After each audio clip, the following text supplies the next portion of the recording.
Tamam abi. Fotoğrafını mı keseyim? Dur. Kafasını az bu tarafa doğru getir. Ha, elini çek, elini çek. Bir dakika abi, bir dakika abi, bir dakika abi. Elini çek.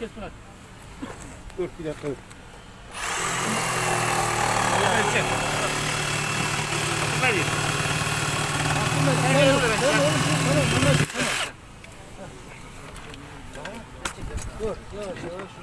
Sakin abi, sakin çıkartalım.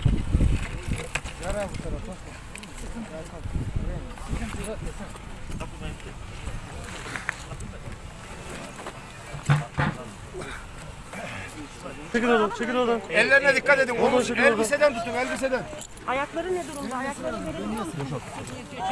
Kan dayanık, kan dayanık. Kan dayanık, kan dayanık. Sakin. Çekil hocam, çekil oradan. Bak şuraya yatırın hemen, tahtayı getirin şuraya. Tahta burada. Yatır tahtaya. Tamam sakin ol. Arkadaşlar, Sakin ol. elden el dolaştırmayın. Teyze yerleştireceğiz. Tamam. Tuttum. Tahtayı tek tek.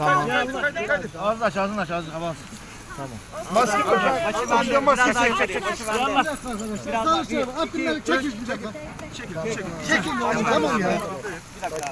Yavaş. Abi sen.